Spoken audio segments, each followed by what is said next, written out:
કવિતાથી કાર્યક્રમની શરૂઆત કરું છું કે તાર વીણાનો કે સંતૂરનો તોડી શકો. કોઈ પણ વાદ્યયંત્રને તમારે બસૂરું કરવું હોય તો એ તાર ઢીલો પચો કરી નાખો એટલે થઈ જાય. તાર વીણાનો કે સંતૂરનો તમે તોડી શકો, પણ મોરના ટવકાને એમ ન તોડી શકો. તમે એને બસૂરો ન કરી શકો. બોલો, હે? એ લીમડે બેઠો બેઠો ટવકો મારે અને કાકરો તમે મારો એટલે ઉડીને આંબે જાય, પણ બોલે સૂરમાં. એ કુદરતની સંપત્તિ છે. લતા મંગેશકર ગાતા હોય તો ચોક્કસ એમ કહેવાય કે કોયલ જેવું ગળું છે, પણ કોયલ બોલતી હોય તો એમ ન કહેવાય કે લતા મંગેશકર જેવું ગળું છે. તાર વીણાનો કે સંતૂરનો તોડી શકો, મોરના ટવકાને એમ ન તોડી શકો. હવે સાંભળજો, ડરાવી ધમકાવી કોઈ ઇન્સાનના બે હાથ જોડાવી શકો, પણ સિંહના પંજાને એમ ન જોડાવી શકો. તો ગાંડી ગીરમાં તમે જુઓ તો આંખોના નંબર ઉતરી જાય. સૂસ્યું આંખું તો ડોળા પોળા થઈ જાય. હા, ડરાવી ધમકાવી કોઈ ઇન્સાનના બે હાથ જોડાવી શકો, પણ સિંહના પંજાને એમ ન જોડાવી શકો. અને છેલ્લી કડી, શિખરો કંઈક સર કરો, કીર્તિ થમ ખોડી શકો, પણ ગામના પાદરમાં એક પણ પાળીઓ એમ ન ખોડી શકો. એમાં તો મરવું જ પડે સાહેબ. એમાં કોક મરે અને આપણા પાળિયાનો પૂજે. મને એક વાત ગમે છે, હું ઘણી વાર કહું છું, સંસ્કારને આવતા પેઢીયું લાગે અને સંસ્કારને જાતા પેઢીયું લાગે. સંસ્કાર કોઈ એવી ચીજ નથી મિત્રો કે રાતોરાત આવી અને રાતોરાત વહી જાય. સંપત્તિનું બને લ્યો. મને તમને લોટરીની ટિકિટ લાગી જાય તો દિયા મેં હું તમે કરોડપતિ થઈ જાય, બરાબર? અને બીજે દી શેર બજારમાં ડૂબી જાય તો પ્રમદી રોડપતિ પણ થઈ જાય. સંસ્કારનું આવું નથી. સંસ્કારને આવતા પેઢીયું લાગે, સંસ્કારને જાતા પેઢીયું લાગે. એટલે મને એક વાત ગમે છે, એટલે કહું છું કે સંસ્કારને સંપત્તિની જીવનમાં બેયની જરૂર છે, પણ ફેર એટલો છે કે સંસ્કાર હોય ને વેલા મોડી સંપત્તિ આવે, પણ સંપત્તિ હોય ને સંસ્કાર આવે એવું નથી. કંઈ નો આવ્યા ને લંકામાં ઠેઠ સુધી નો આવ્યા. હાલો, સોનાની લંકા હતી પણ સંસ્કાર ક્યાં હતા? હે? અને બીજી વાત, સંપત્તિ હું અને તમે કોકને છેતરી લઈ શકીએ, સંસ્કાર કોઈને છેતરી ન લઈ શકાય. એ તો જીવવું પડે, જીવવું પડે અને જીવવું પડે. અને ત્રીજી અને છેલ્લી વાત, તમામ સંપત્તિ મૂકી અને વયું જવું પડે. અને સંસ્કાર તો ભાતા તરીકે કાયમ આવે છે ને, જીવ જાય છે ત્યાં. હે? એટલે આ દેશ સંસ્કારનો દેશ છે. હમણાં પ્લેનની વાત કરી ને ભાઈ,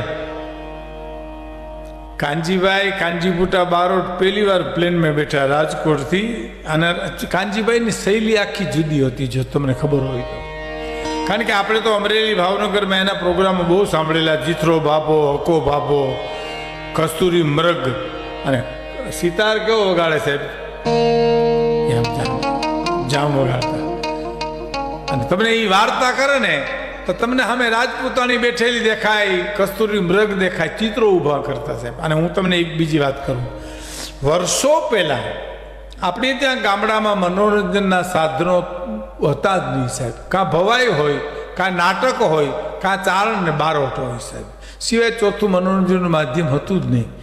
સારા માણસના ફળિયામાં કોઈ કવિ આવે ચારણ બારોટ તો અટાણે સુખ કેવું છે, અટાણે વર્તમાનમાં કે તમે ડિસ્કવરી ખોલો ચેનલ તમે ટીવીમાં તો દુનિયાના જનાવર તમને દેખાય છે, વાપરી ખાધી માંડી બધા જંગલો.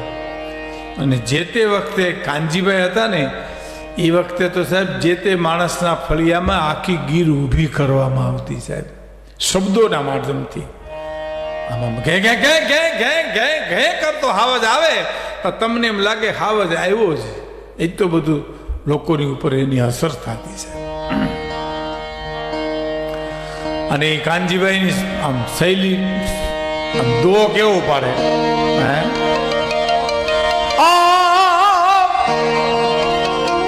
વિધેરા વિદાય અણવિદા વનમાં ફરે તારું જંતર વગાડ મારો જીવતા આત્મો ઠરે મેલી મેલા ભોગવે મેલી મેલા ખાય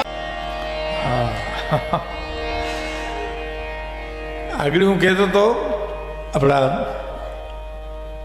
સુખદેવભાઈને ના નરેશ પટેલને કીર્તિભાઈને કે હું પ્રાણભાઈ દિવાલીબેન બસમાં બેહીને ભાયાવદર પ્રોગ્રામ કરવા ગયા સાહેબ. આ તો બહુ ઘરનો ડાયરો છે ને સાચી વાતું છે એટલે કરી શકાય. તો પ્રાણભાઈ મને કે તમે જરીક પેટી વગાડો દિવાલીબેન સાથે એકાદા બે ગીત ગાવતા હું જેણે પ્રોગ્રામ કર્યો છે ભાઈને મળી આવું. પોણો પ્રોગ્રામ થયો પછી મળવું જોઈએ ને એમ. ત્યાં મળીને આવીને મારી પાસે બેસી ગયા મેં કા મને કીધું ભાઈ હું સારવા વયો ગયો. બોલો એટલે પૂરું થઈ ગયું અમારું. એટલે પેલો ભાઈ બેઠો હતો ને એને એક જણો સાંભળી ગયો કે તો હવે પૂરું કરી નાખો ને. એટલે પ્રાણભાઈ અને મેં બે કીધું ના એમ પૂરું નથી કરવું, એમ તો ફેરવી કરવી છે, પ્રભાતિયા કરવા. સાહેબ સવારના 4 વાગ્યા સુધી ગાયું, કારણ કે તારે ગાવાનો બોલવાનો એક આનંદ હતો. પૈસા તો ક્યાં લોકો પાસે હતા તે આપણે આપે એમ. અટાણે ભગવાનની દયા છે. અને સુરતમાં તો હું ખરેખર મારા હૃદયથી કહું છું કે ઈશ્વર તમને આપ્યું એના કરતાં ઘણું આપે, કારણ કે તમે વતનને ભૂલ્યા નથી. વતન પ્રેમ તમારામાં બહુ છે. તમારા ગામડે ગામડે જઈ અને તમે જે દાન આપો છો ને, મારો નાથ તમને ઘણું આપશે સાહેબ. આ કાંઈ રૂડું મનાવવાની વાત નથી, આ તો અંદરની વાત, હું તમને રાજીપાની વાત કરું છું. અને મોરારી બાપુ એમ કહે છે કે ઘરમાં તમારો ઓરડો હોય ને, એમાં બારી આવે ને પવનની, એમાં હામી બારી ખોલ નાખવી તો આ પવન વધારે આવશે. એમ જેટલું આવે એનાથી વધારે આપો ને દાન પુણ્યમાં, તો ભગવાન એનાથી તમને અનેક ઘણું આપે છે. એક દુહો છે, એક દુહો સાંભળજો. હા, નીર બઢે જો નાવમાં, નાવમાં પાણી વધે.